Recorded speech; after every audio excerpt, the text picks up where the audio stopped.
की तस्वीर और तकदीर।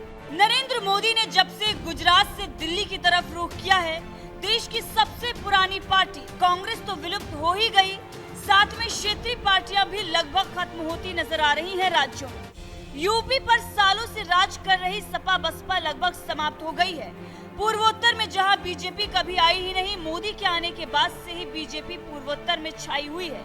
वहीं दक्षिण भारत की बात करें तो वहां भी बीजेपी के वोट प्रतिशत में मोदी के आने के बाद बढ़ोतरी देखने को मिली है। लेकिन कर्नाटक में बीजेपी के हार के बाद विपक्ष फिर से इस वहम में आ चुका है कि वो साल 2024 के लोकसभा चुनाव में मोदी को मात दे देगा। अब ऐसे में विपक्ष के लिए मोदी की तरफ से बस दो लाइनें बनती हैं कि मेरा पानी उतरता देख मेरे किनारे पर घर मत बना लेना, मैं समुंदर हूँ लौट कर वापस आऊंगा। साल 2024 के लोकसभा चुनाव में पीएम मोदी को मात दे पाना विपक्ष के लिए मुश्किल ही नहीं बल्कि नामुमकिन लग रहा है, क्योंकि मोदी के साथ हैं वो अद्भुत शक्तियां जो उन्हें हारने नहीं देंगी। जी हाँ, हम बात करने जा रहे हैं उन दो मंदिरों की जहां से पीएम नरेंद्र मोदी को मिलेगी दिव्य शक्ति। पीएम मोदी एक बार फिर रचेंगे इतिहास, तीसरी बार बनेंगे प्रधानमंत्री, विरोधियों को देंगे मात। सबसे पहले बात करते हैं उस मंदिर की जिसके लिए संघर्ष 500 सालों से चल रहा है, जिसका प्रधानमंत्री नरेंद्र मोदी के राज में ही बनना हो पाया है।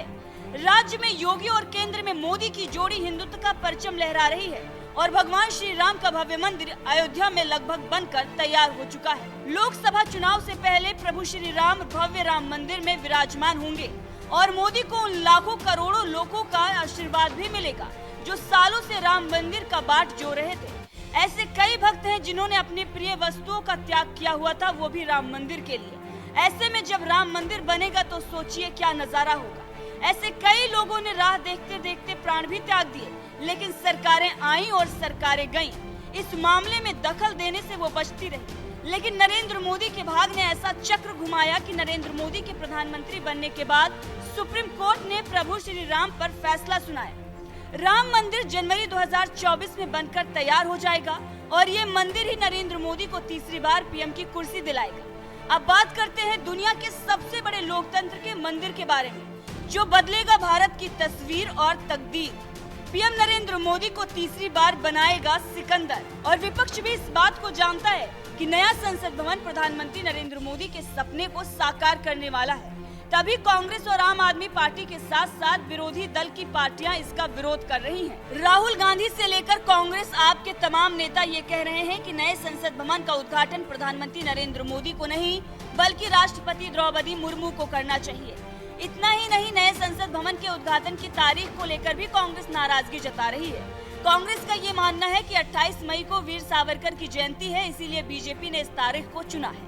कांग्रेस का ये भी मानना है कि इस तारीख का चयन देश के संस्थापक पिताओं का अपमान है। वहीं वीर सावरकर की अगर हम बात करें तो वीर सावरकर बीजेपी के सबसे बड़े आइकन में से एक है। अब इसीलिए कांग्रेस के इन आरोपों पर बीजेपी प्रवक्ता गौरव भाटिया ने कांग्रेस को बेकार बताते हुए जवाब भी दिया और कहा है कि वीर सावरकर हर भारतीय का गौरव है। जो लोग तारीख पर सवाल उठा रहे हैं उन्हें बताएं कि वो महत्वहीन है। वीर सावरकर के पैरों की धूल के बराबर भी नहीं है वो। वहीं बीजेपी ने आम आदमी पार्टी, कांग्रेस और ओवैसी द्वारा उठाए गए सवालों पर भी जवाब दिया है।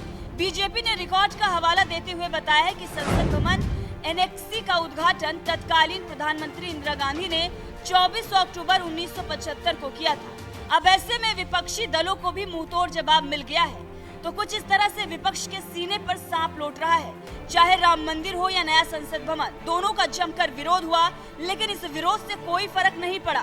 2 साल में राम मंदिर और नया संसद भवन बनकर तैयार हो गया।